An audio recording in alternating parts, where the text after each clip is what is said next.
podcast is part of the Sports Social Podcast Network. Le renard et la belette, j'entends le loup et le renard chanter.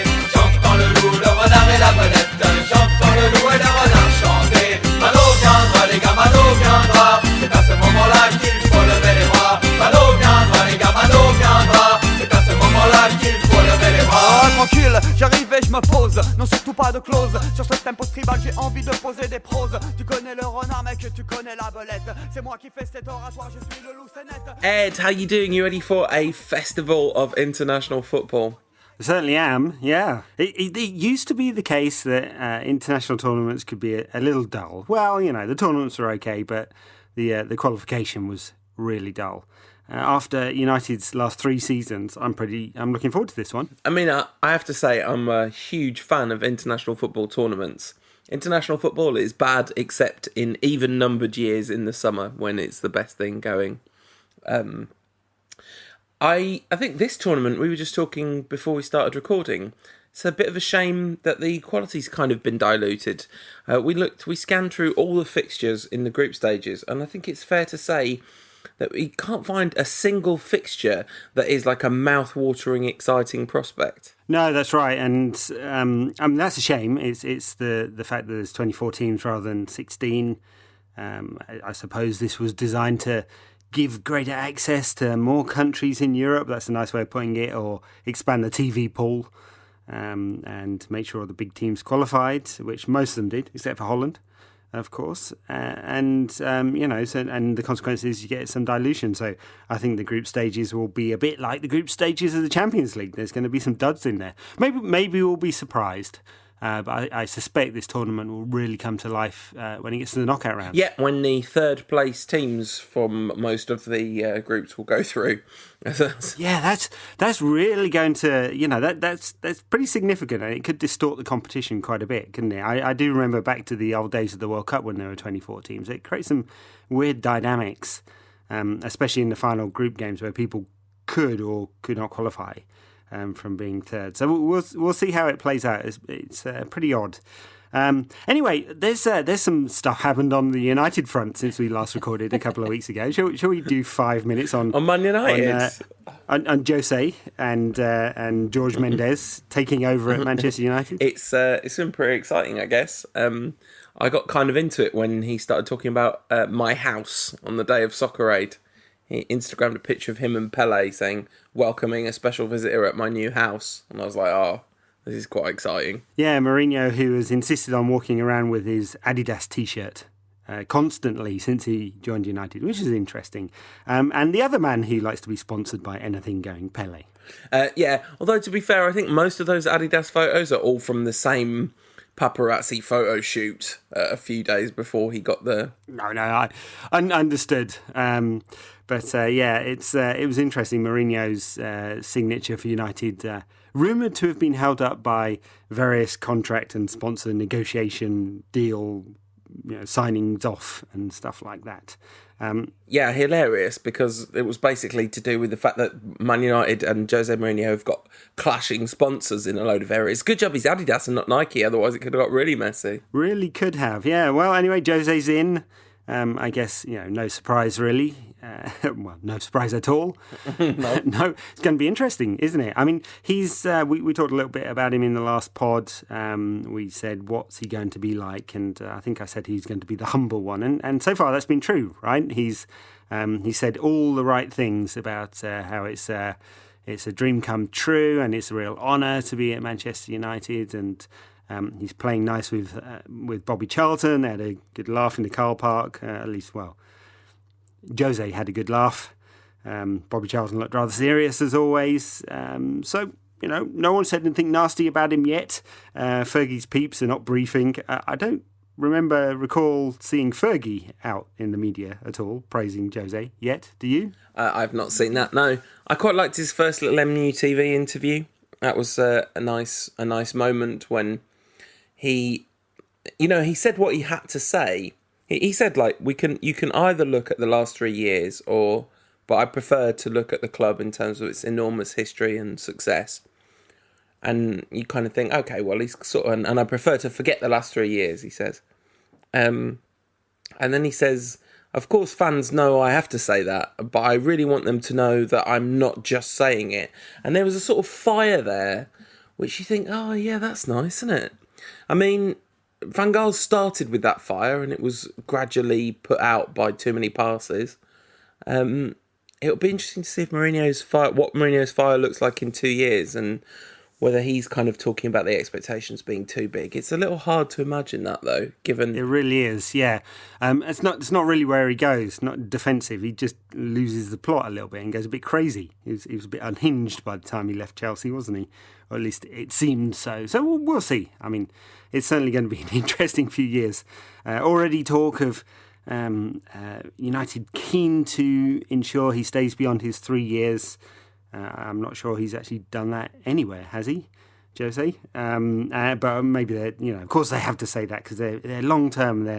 They're building a future and a legacy, which is why they're trying to sign Zlatan.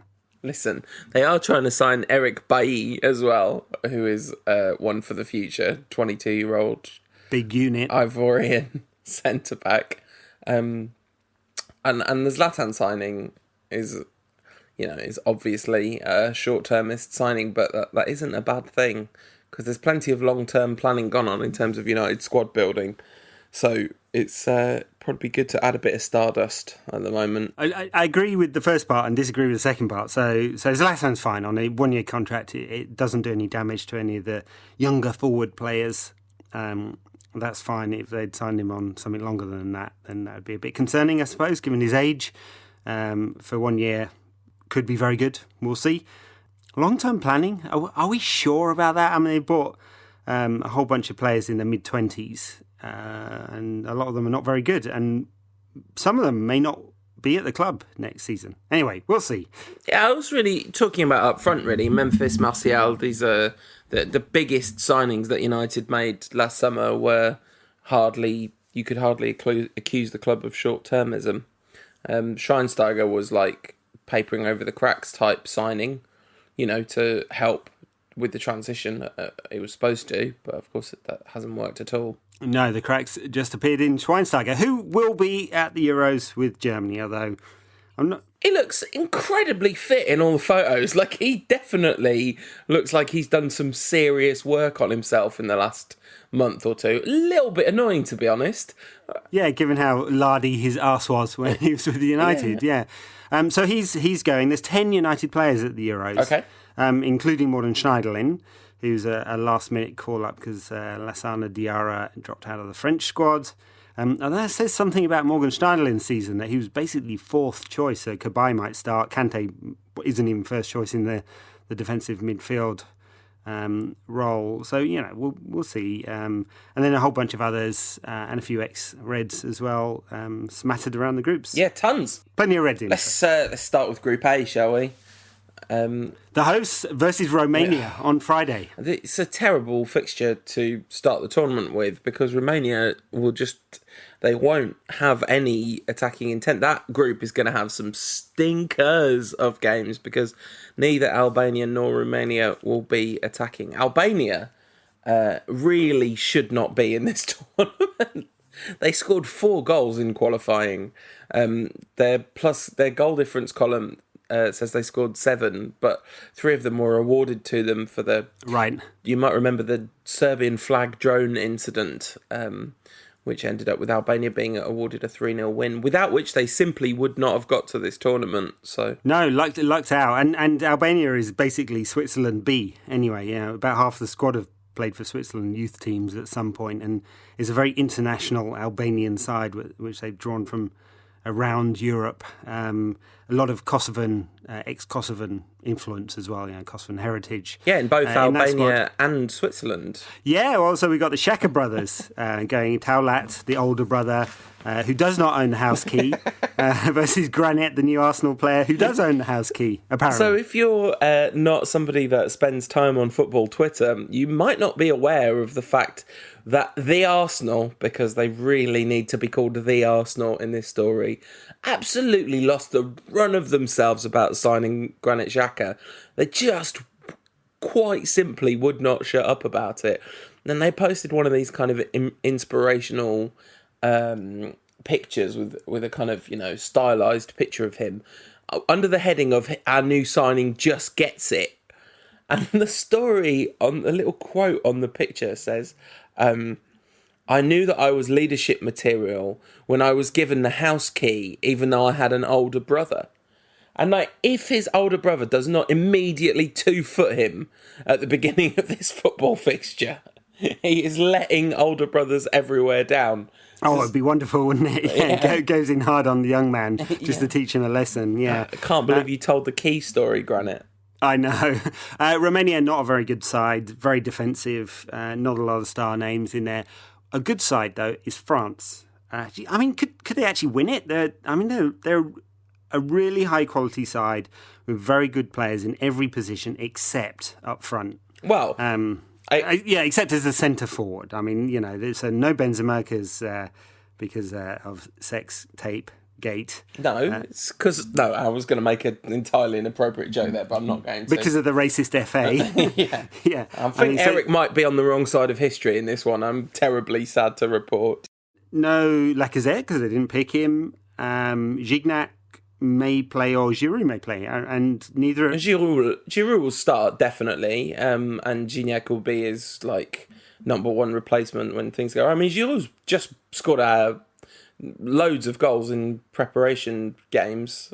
He has, and then on the left hand side, maybe Payet or maybe Martial. We'll see. Martial's had a very good start to his French career. Not scored any goals, but created quite a few assists and been keeps assisting every time he plays. Yeah, so very very dynamic. It depends on the balance. They could play Payet in a slightly narrower role. Matuidi you'd expect to play, and Pogba would definitely play. And then is it Cabaye or is it Payet or another? How exactly do they balance that midfield out? But very high quality. But I think you said every area, and I kind of didn't. I didn't think you were going to say centre forward because that is barely their problem. Because actually, you can very easily win these Euros with Giroud up front. If he's playing the role of kind of support striker and you're not relying on him to get goals because you think they're going to come from Martial or Griezmann or, Payet or, other options they have. But the real problem is centre-half because they've had terrible injuries in that spot to the extent that they were playing Elikim Mangala and nobody wants that, but Varane is fit, right? No, not at all. No. That's the thing. So they were playing Koscielny and... Oh, what's his name? I literally can't draw to mind his name. He's a player that you would never expect to be back in the French picture. So Mangala's second choice, but it's going to be Koscielny and another. But Varane is out, and somebody else key is out as well. So they're really kind of in trouble at the back. They've got Lloris, which will cover up some of those ills for sure. And they've got Patrice Evra at left back, which makes them a morally pure back four. Brilliant that he's still going after everything he's been through with France. He won't make his 100 caps. This will be his last tournament, I presume. But what a story he has had at international level. Some great times. But going to his final tournament, he'll start. It's not like they've got. Kurzawa is the other obvious choice at left back, but not that he's had a great season or anything like that. So, Evra will play. And good on him. Yeah. Of course, their real strength... Sorry to bang on about this, but they're probably going to be the most interesting team at the Euros, if not the best. But their real strength, of course, is in central midfield. Pogba is going to be the poster boy for this tournament. And it's going to be fascinating to see if he can turn it on for Manchester United. Oh no, turn it on. Yeah. So Group C, England's group B. Sorry, B. Yeah, we didn't even really mention Switzerland except to say they've got lots of Albanian players. Yes. Switzerland are going to be a decent team, probably finish second in the group. We should do predictions in Group A. France to win it, Switzerland second. Yeah, I'd go with that. I think, the Swiss are a decent side, aren't they? And the French look very good. Assuming pressure doesn't get to them at home. I don't think so. I think you're right. Pogba is, everything's set up for him to be the star man and then get his £100 million move to United. Yes, bring Real Madrid. And ça me fait grand plaisir si Paul Pogba revient à Manchester. Right. Group B, England are in a group with Russia, Slovakia and Wales.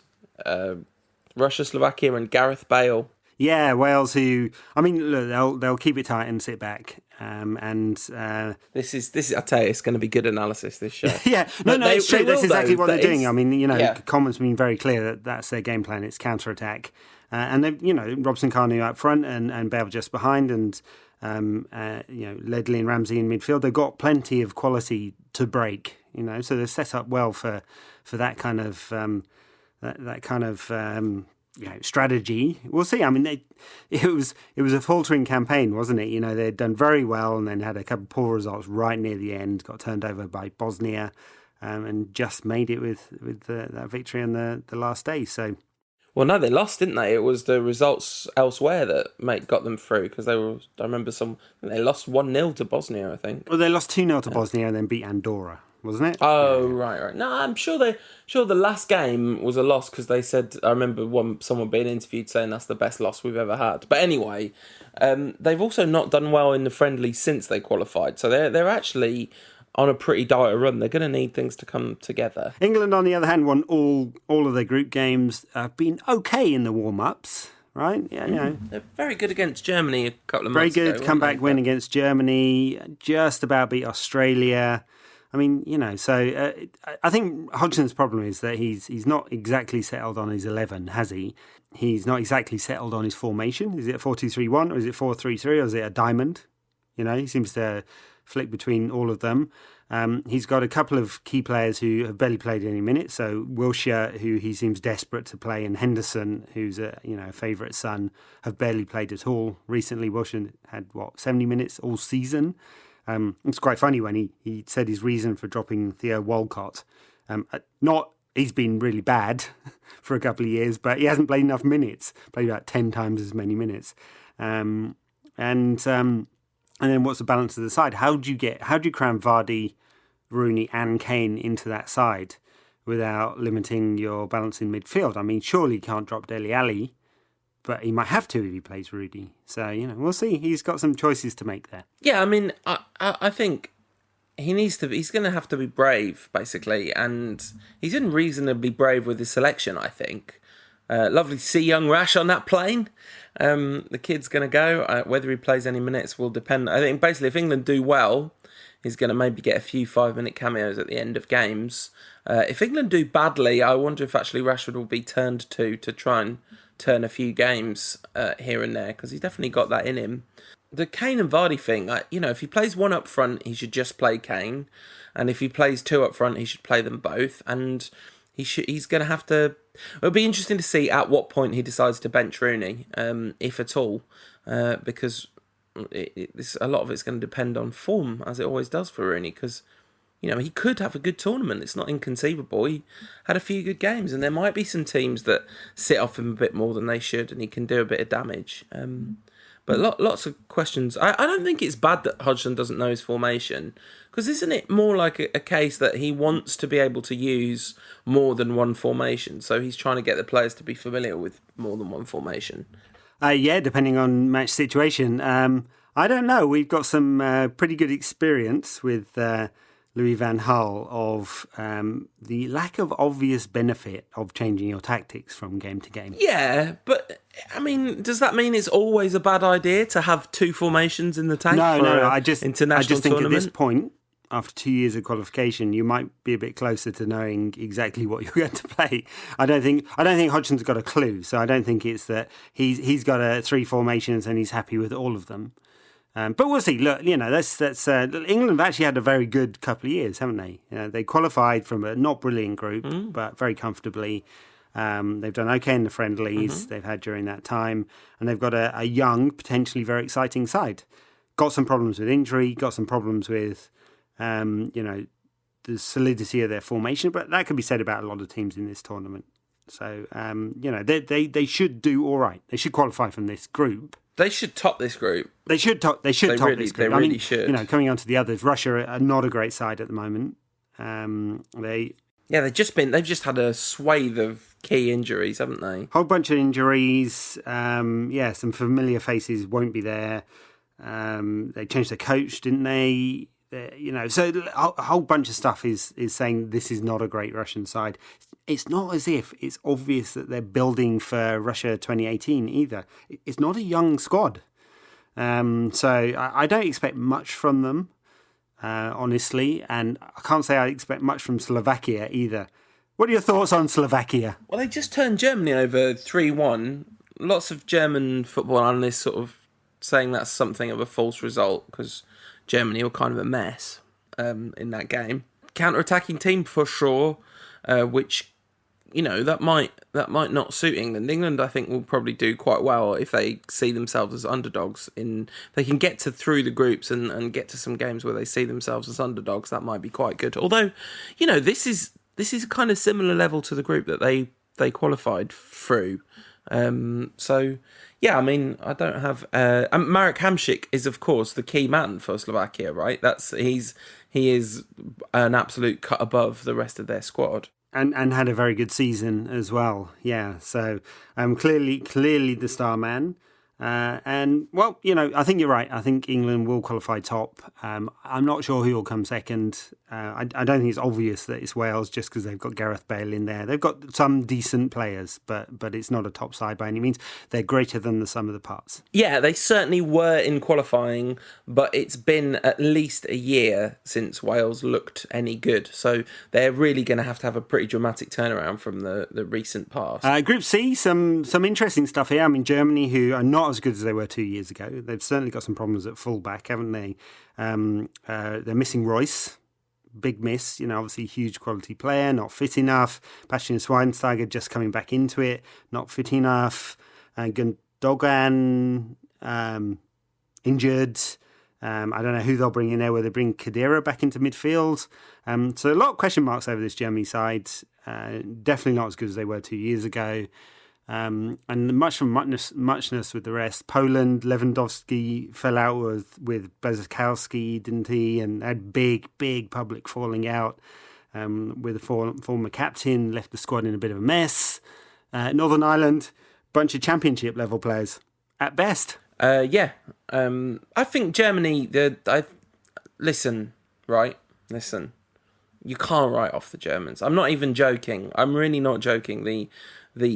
The fact that they've got to the semi-finals of all the tournaments that they got to the semi-finals of in the kind of run-up to peaking in 2014, when they really were not at their best, the extent to which that is a historic tournament team just can't be ignored. Like, some of the cliches of international football are cliches for a reason, and Germany's prowess in tournaments is one of them. I'll be extremely surprised if they don't make it to the semi-finals. They're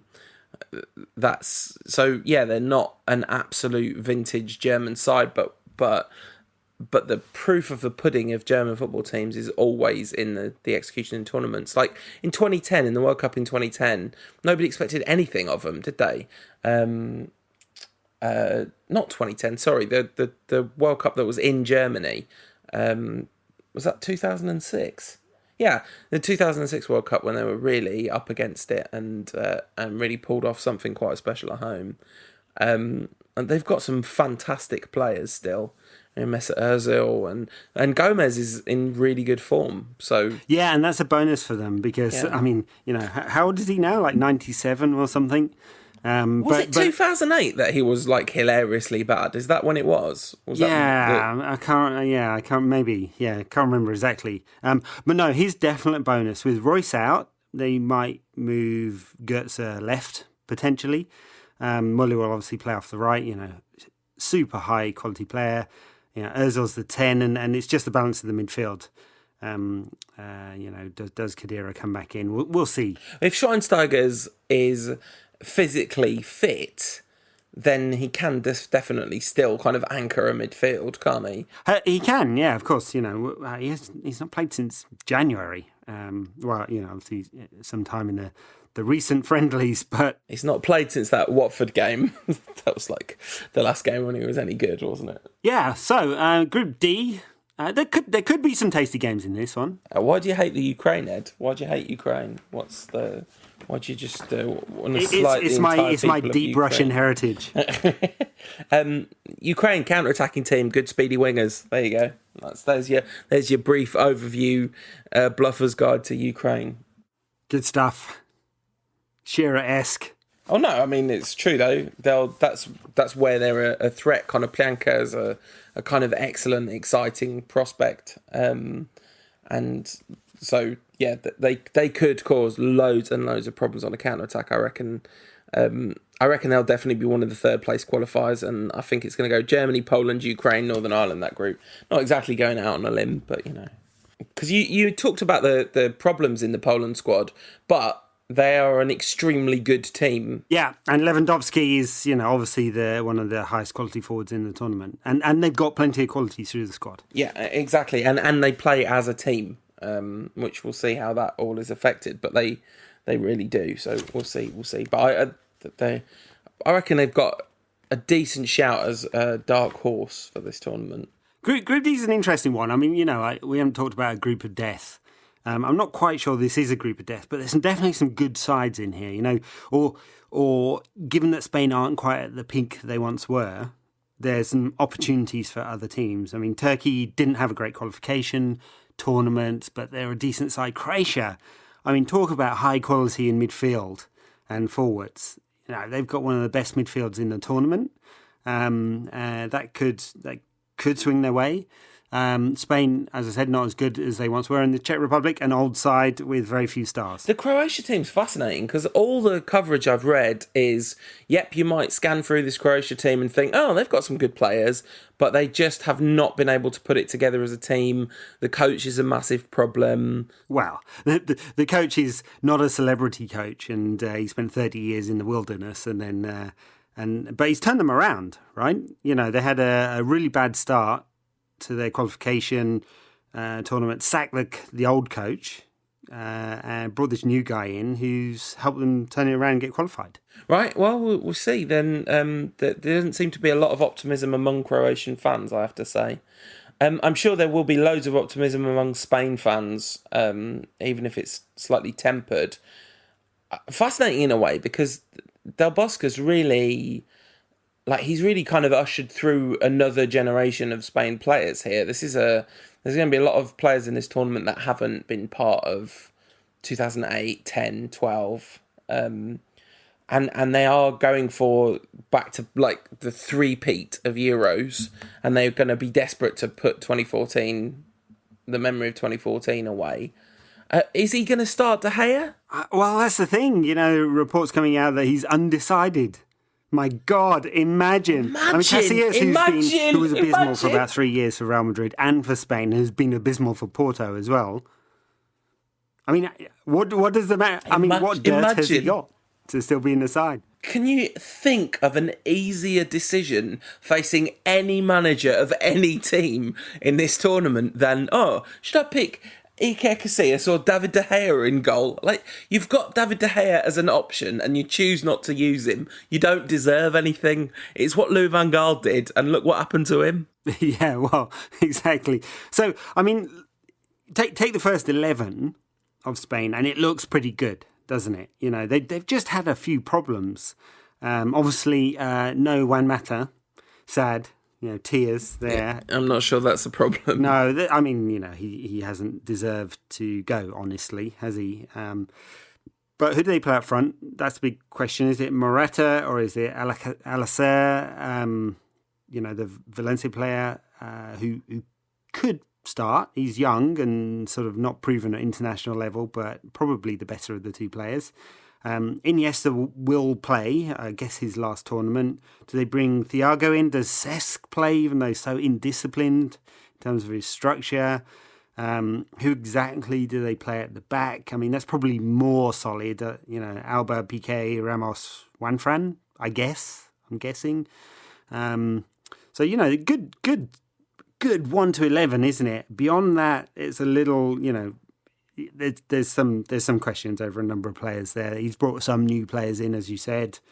Not all of them are featured a lot. They do have some problems in the forward area, but I guess we said that last time out, right? I mean, not so much last time out, but the time when they actually won the World Cup and then they won the Euros again, when we kind of wondered what they would do to replace Torres and Villa.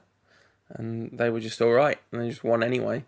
Nolito, the boys at the Squawker Talker podcast, they were bigging up Nolito's chances to be one of the kind of surprise stars of the tournament. Could do if he plays. Yeah. Turkey, I have to say, they are probably the team I'm least familiar with in this competition.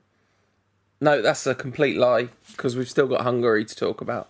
But yeah, tell me about Turkey, Ed. What can you tell me about Turkey? They're the team of Arda Turan. Oh, he's good, isn't he?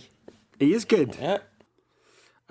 Apart from that, I don't know. I mean, they've got a lot of players who play in the Turkish league, Right. and a lot of players play in the Turkish league, which is odd, because the quality of Turkish football has been increasing year over year. I guess they actually do pay quite well, right? And maybe that's why there's players staying at home rather than going around Europe. And that's probably why we don't know the team so well. Because I don't know about you, but I'm not football hipster enough to watch Turkish Super League. They've got that free kick lad from the Bundesliga, haven't they?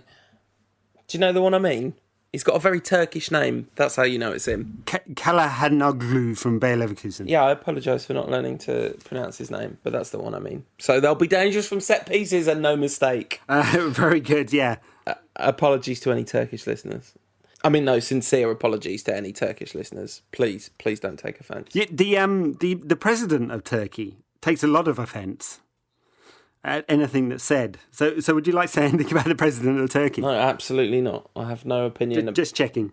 Except that, No, I'm very pro England staying in the European Union. That's all I'm saying. Group E. The Republic of Ireland, Sweden, Belgium, Italy. Right. Belgium are not that good. They're not that good. They're fine. Belgium are fine. Everyone's going, oh, Belgium are good, which translates as, Belgium have a lot of Premier League players. Belgium have a lot of good players, but does it feel like the balance is there? I'm not sure. So they also have a problem in that they play 4 central defenders across the back 4. This is the thing. Belgium, I feel like if I was Belgium, I'd be so mad that Mark Wilmots was the manager. Because if that team had a kind of adventurous, attack-minded manager, they could be really exciting. But in the last World Cup, he absolutely hamstrung that side. And there's not really that many signs that he's not going to do exactly the same again. I mean, probably will do exactly that in terms of how they'll play, right? So they're not that adventurous from the back, but they've got plenty of quality, right? So Hazard, he's coming back into some form. Carrasco had a great season. De Bruyne, fantastic player. Not clear whether he'll play Benteke's or Lukaku up front. Lukaku can't score a goal for Belgium at the moment. But had a great season for Everton. It's unclear who he'll play as a holding player. So he's brought Nainggolan into the side recently. Witzel's a definite starter. Fellaini's probably out. They've got plenty of quality going forward. It's just they're a bit in themselves, aren't they? A bit introspective as a side when they shouldn't be. Yeah, they're not that strong in the centre of midfield either. I mean, they could end up playing Witzel and Fellaini in the centre of midfield, which, nobody wants that. What do you think of Fellaini's new haircut or hair dye? Listen, I like it. Fell in a bucket of bleach. Everyone's going, oh, get out of my club, you idiot, for having bright coloured hair. That's not why he's got to get out of our club. I think it's fine. I think it's quite nice. It looks like Valderrama. I said this on Twitter. Yeah, I did. Yeah, or a llama. Yeah, he looks like a Valderrama llama. Got no problem with that. Italy, right? Bad team. This is what I know about Italy. I looked at their squad picture and I was like, oh, look, there's Matteo Darmian. Don't really know who anyone else is. Oh, Buffon. Yeah, no, Buffon, I know who he is.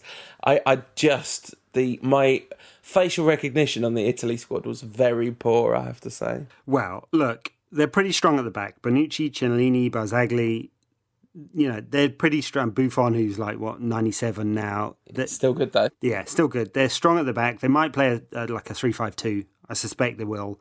With Darmian, the adventurous wing-back on the right-hand side.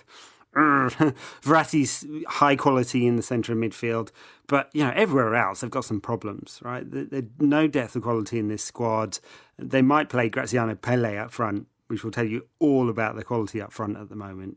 Desperately short of someone good. El Shaarawy may play as well. He's got some quality, hot and cold. But yeah, this is not a great Italy side, and Conte's disappearing after the tournament. Yeah, I mean, that might make them want to play for him, etc. But it will be a massive surprise at this point if Italy do really well in this tournament. That anyone backing Italy is doing so either on the strength of that defence or just on the reputation of them as one of the big teams in Europe. Yeah, I mean, it's the balance of the forwards that's the problem, right? So Pele, Immobile, Insigne, Zaza, who do they play of those? And because none of them's an obvious choice. None of them has had a great season. Where are the goals coming from? A key question. We know where the goals are coming from with Sweden. It's fair to say the goals and all the good things that happen at Sweden are coming from one Zlatan Ibrahimovic. Bale plus 11 might be Wales. I'm sure that's actually harsh. And Ibrahimovic plus 11 for Sweden. He is very clearly the difference maker for that team. Scored a lot of goals in qualifying, scored goals in the playoffs. He's going to be absolutely crucial to their progression or otherwise. I mean, they've got a chance because of the fact that the third place qualifies, because of the fact that Republic of Ireland are in this group. I mean, the third place doesn't automatically qualify, but there's a good chance it will. Yeah, but just such a lack of quality elsewhere. Arsenal's Kim Kallstrom is probably going to be holding the midfield. So wow, what, for real? He's still around. Gosh. Yeah, so that's kind of remarkable, really. He's not Arsenal's Kim Kallstrom anymore. He was for about 5 minutes and never played. Yeah, I thought that was the joke. It was. Yeah. I thought you didn't get it for a second. No, I got that. I just didn't realise he still played for Sweden. So yeah, there's a lack of quality elsewhere, but I do feel like this is the kind of tournament where one really good player and a decent organisation could actually get you somewhere, which we'll come to when we get to Group F, because there'll be one team in particular hoping that's the case. What do you know about this Republic of Ireland side? I mean, plenty of the players from the Premier League. They had an up and down qualification tournament, didn't they? But made it in the end. And this is a team that outperformed what they should have done given the quality of players that they've got. So not bad. Yeah. Was that shitty analysis? It was. I'm going to give you average marks there, Ed. That was average. Hold there. I shall turn to my hipster's choice of world soccer and tell you what world soccer says about them. Blah, blah, blah, not much. John O'Shea's going to play at the back. I mean, they got an enormous amount of joy out of bringing Shane Long on as a substitute in qualifying, and that might be the plan again. Did you see the Roy Keane quotes about Aidan McGeady? This is just absolutely vintage Roy Keane. Was this a real quote or a fake Roy Keane quote? Because it's quite hard to tell a difference these days. This was absolutely a real Roy Keane quote. In a press conference after their last friendly at Croke Park. No, not at Croke Park. It was in Cork. They played a friendly. I don't even know what the result was, I'm sorry to say. But Roy Keane said about Aidan McGeady, he needs to try a bit harder, basically, which is, the story of his whole career. He's going to the Euros. It's one of his players at the Euros. Just absolutely chucking him under the bus. I know. I'm not sure McGeady will play, though, will he? Because they'll probably play with Brady on the left and Walters on the right, supporting Long. Or Long starts, or Robbie Keane's not going. Is he fit? Robbie Keane? Robbie Keane's going, but is not very likely to play. I mean, he's fit. He's just not first choice and hasn't been for a long time. He's going as a kind of talismanic older David Beckham style figure. Right. And then they've got a mix of a bunch of players, McCarthy and Houlihan and Whelan and McLean. Three of those will play through the midfield, we'd expect. Yeah, absolutely. I mean, there was a lot of debate about who he was going to take. He picked a massive preliminary squad and only cut it at the very last minute. But they've done extremely well to qualify, and they've definitely got a chance. It is for that group is all about that first set of fixture. Well, that first game in the group, which is on Monday the 13th, Ireland against Sweden. Yeah, so if they lose that, they're done, right? Is the assumption? Yeah, basically. I mean, we don't know that, of course, because it's not inconceivable by any means that Ireland could beat Italy, for example. But that's the big chance for both of those teams, especially if they can get a win by a couple of goals, so that when it comes to deciding best third place finisher. Well, it'll be a big game, Stade de France. Yeah, Full house of Irish lads supporting them, so, hey, they've done it before in these big tournaments. They don't want to be going along just for the sing-song, though. That would only upset Roy. It certainly would. So, predictions, I mean... this is a really hard one to say, right? Because this is a bad Italy side and a good Belgian side that's not performing as well as it could do. I think Belgium are easily going to top this group, though. I really do. I think they might. I'm going to say Belgium are going to win every game in this group stage. I just don't think they've got the chops at the latter stages of the tournament. But I think they're gonna walk the group. That's the technical term. So, Austria, Hungary, Portugal and Iceland in Group F. The group of... what's the opposite of group of death? The group of Cristiano Ronaldo being picked in a lot of people's choice for leading scorer of the tournament, I guess. Yeah, but, you've got an Austrian side who... not a great side, but has put together a team, right? Built around David Alaba, who's going to play in a holding role. He's brilliant in the holding role as well. Really, really high. He's a brilliant goalkeeper, let's face it. That man... It's just brilliant everywhere. I mean, he was a great fullback and then miraculously been turned into a midfielder. Great in that role. He might snuff out Cristiano. Is Cristiano properly fit? He certainly wasn't fit in the Champions League final. Iceland... fascinating team, Iceland, because they do play good football. They had a great qualification tournament. No one expected them to get there. They did their first ever major tournament. It's going to be great watching them, isn't it? Can't say I know loads about all of their players. Gudjonsson is still playing. Ida Gudjonsson probably come off the bench. Gylfi Sigurdsson will be their main kind of attacking pivot in that team, and they've got a chance in this group. One of the key reasons they've got a chance, of course, is because Hungary are not going to be very good. Their first major tournament since 1986, same as Northern Ireland, I believe. Want to watch a young player called Adam Nudge. Mainly, I just wanted to say that.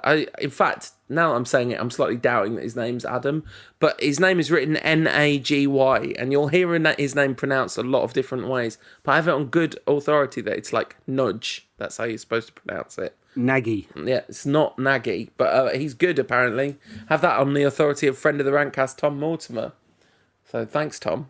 Maybe we should have got some friends of the Rantcast who are randomly expert in weird European sides to tell us a bit about this.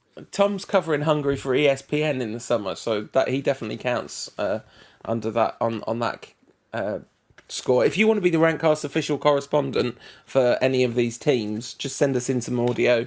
We're going to do a few of these shows. We haven't even talked about how many we're going to do, but we'll probably do a couple in the group stages. And more than one, less than six. Yeah, that's it. That sounds about right.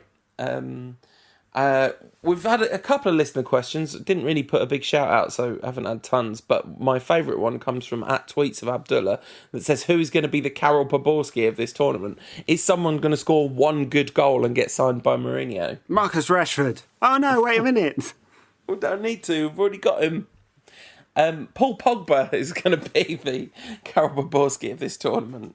Karol Poborski is still the record cap holder, equaling with Peter Cech for the Czech Republic. It's pretty amazing. 111 caps. He was a good player. Something like that. He was a perfectly good player. It's just that Fergie literally signed him because of that one goal, which is like the most Alex Ferguson thing ever. Yes, indeed. He could get away with it, though, because of all the rest of the stuff. So we are saying France, Switzerland, England, someone, Germany, Poland, Spain, Turkey-ish, Croatia, maybe all three of those. Definitely all Belgium, three of those. Italy, and who in Group F? This is such a hard one to call. Portugal plus. Yeah. This isn't even a very good Portugal side. It hasn't been a very good Portugal side for a long time, but this is where this is a tournament and a group where Ronaldo plus 10 could actually do some serious damage if Ronaldo's in form. And the fact that Ronaldo plays through the middle now sort of gets rid of Portugal, one of Portugal's big historic problems of no centre-forwards ever, because now they've got, the best goal scorer in the tournament, really. And I do think that there's enough around him, especially João Moutinho's back, there's enough around him to do something. Obviously, it'd be a huge surprise if they won the tournament, but I wouldn't be surprised if they get to the semi-finals at all. Will Andre Gomez play, and will he sign for United? I don't know the answer to either of those questions, actually. Do you want him to sign for United? You know what? You asked me this question before, and I must have seen him play on several occasions, and I just cannot remember him.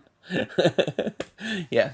I feel like that about Eric Bailly as well, who it really does look like we have signed. That one seems to be very advanced at this point. Big unit. Yeah, but good, right? Yeah. So everyone says, yeah. Kind of aggressive, tough tackling type, which would be nice. Now, question, assuming Pepe will start, will he be the most hated player at the tournament? Surely. I mean, we haven't talked since the Champions League final, but what a performance. It's just like, there's nothing noteworthy about it, though, is there? It's just like, oh, Pepe played in a big game and was an absolute disgrace to the humanity. Really random, but I watched that game with a bunch of college students in Palo Alto in California, Silicon Valley. Did they all complain about the flopping? Yeah, there was some interesting. I mean, Silicon Valley is what can I say? It's a kind of melting pot of the world because and so Stanford University. So it wasn't a bunch of Americans going good kick and stuff like that. It was a knowledgable enough crowd, but interesting crowd anyway. Hello to our many American listeners. Ed doesn't mean any offence by that. I spent half my life in the States. I'm allowed to make fun of you. All right. So, who's going to win the tournament? I'm going to say France. I'm going to say the hosts are going to win the tournament. I would absolutely love it. I would love it if we could win, but I don't know how possible it is. Oh, we. So you did. So this is your allegiance now, is it, Frog Boy? Listen, I am, as ever, equally non-committed to both of my national teams. Wow. Your name should be Paul on the Fence. Listen, right, Patrice Evra plays for France. I'm half French. It all makes sense. I want to support Anthony Martial in his international endeavours. But equally, I'll be very happy for young Rash. And sort of Bastian Schweinsteiger. So when England play France in... I'm trying to work out when it could be. When could that be? If they both... So let's work. Group A versus Group B. So it's not going to be the round of 16, but it could be the... It could be the quarterfinal. Could be the quarterfinals. Yeah. Could be the quarterfinals. Yeah. So if they both win their group, it is fairly likely it will be the quarterfinals. Yeah. So England versus France in the quarterfinals. Young Rashford comes on, 20 minutes to play, on the right-hand side, absolutely roasts Patrice Evra. How are you going to feel? Mixed, happy and sad. It's easy to describe. I mean, I'll be delighted for young Rash, but I'd be sad for France if they go out of the quarterfinals. But I'll be sad for England too. So, basically what I'm saying is it's a no-win situation or a win-win situation because one of the two teams will get to the semi-final. Yeah, I'm going to go for France as my winners. Who's going to be top scorer in this tournament then? Zlat. No, he really won't be. I tell you what, Harry Kane could be. And this is, is the nature of England's group. England being a bit more expressive these days. They could pick up someone from Group D in the last 16. Could score a bunch of goals. Yeah, I think that Ronaldo's going to be the top scorer because I think he's going to get a hat trick in one of the games in the group stage. That's my guess. But a load of really obvious. My one slightly non-obvious choice would be Mario Gomez.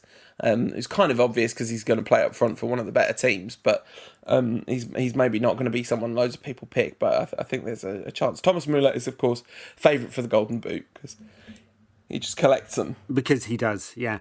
And final question, did Benzema do it? I mean, I don't know. Obviously. So dodgy. So dodgy. That whole thing is such a mess. Like I do think it's because, you know, race relations in anywhere in the world, and particularly in France, are such a heightened issue, and they need to be treated really properly. And you hate to see these situations where it kind of feels like it's being... I mean, not so much like the fact that Benzema came out and said that he thinks there's something to it. I mean, part of me thinks, well, okay, we've got to respect that. If he truly believes that, then that's something that needs to be looked at. And it's not like we don't know that there's problem with race in the kind of upper echelons of French football. We heard those tapes that were recorded a few years ago with the Laurent Blanc stuff. Mm-hmm. But, you know, if this is being used because Eric Cantona just doesn't like Didier Deschamps, I have to say the one absolutely kind of like, oh, this is all a bit awkward, but I can't help giving a standing ovation, was when Cantona was informed that Deschamps was planning to press charges and said, well, it'll be the first time he turns defence into attack. Oh, brilliant. Yes, very good. So we have a competition, by the way, which I forgot to tell you about before the... This is very exciting. What are we giving away? We're giving away some vouchers for artoffootball.com. Very nice T-shirts. Oh, wicked! So we need a question. Right. And I think it should be Euro related. So definitely. 1996. Okay. You remember this, right? I certainly do. Euros in England. Yeah. Euros in England. So tweet us. Why didn't Gaza score? This is the one where the ball comes across the area and he dives in to get it and misses it and broke England's hearts. And it's not because he was a rabid cocaine addict and couldn't get there in time. It's not that. It's something else. Tweet us at United Rant or at UTD Rantcast, hashtag Rantcast, and tell us why he missed. Yeah. I'm pretty sure you just made that last part up. Like, Gaza's had a lot of problems in his life, but I'm not sure that's necessarily ever been one of them. No. Answer we like most wins. Why did Gaza miss? Why did Gaza miss? Okay. Tell us something funny. Okay. All right. Good luck, everyone. You can win vouchers. How much vouchers can they win? I can't remember. Enough to buy yourself a T-shirt. All right, good. And then nice T-shirts as well. They are very nice T-shirts, yeah. Do I get an Art of Football T-shirt for this, Ed? Is that part of the deal? Maybe. Honestly, yeah. There's not been enough hard-nosed negotiations behind the scene for my liking here. I like Art of Football a lot, though. I follow them on Twitter. Good. Well, you know, keep praising them, and they may send you some freebies. Excellent. I wonder if they'll be happy that you referred to the potential drug problems of a national treasure while coming up with this question. Look, that is no way to talk about Jack Wilshere. Sorry. Right. So long as me and Ed don't fall out over this, we'll be back with another one of these in a week or so, I guess. Enjoy the tournaments.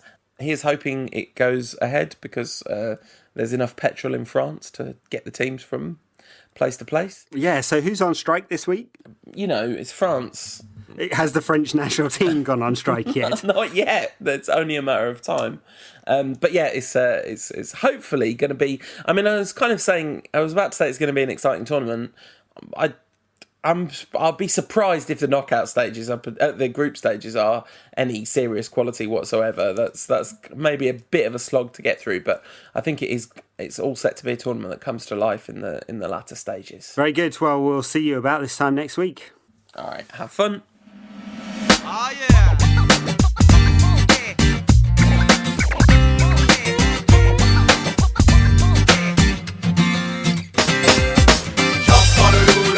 La belette, chante quand le loup et le renard chantaient. Chante quand le loup, le renard et la belette. Chante quand le loup et le renard chantaient. Et voilà, les amateurs de chambrettes, les bretons qui se la pètent, les déchireurs de galettes, les bouffeurs de crêpes. Après avoir bravé bien des galères et des tempêtes, regarde bien la tête des jeunes guerriers celtes. Il y a le loup, le renard, bien sûr il y a la belette. Autocritique parfaite mais ça reste correct. Pas d'idée abjecte, c'est pour faire la fête. Voilà comment Mano avance sans se prendre la tête. Chante quand le loup, le renard et la belette. Chante quand le loup et le renard chantaient. Chante quand le loup, le renard et la belette. Chante quand le loup et le renard chantaient. Mano viendra les gars, Mano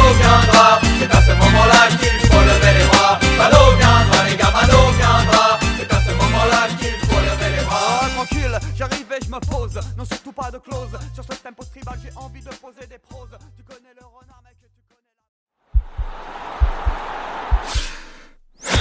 This podcast is part of the Sports Social Podcast Network.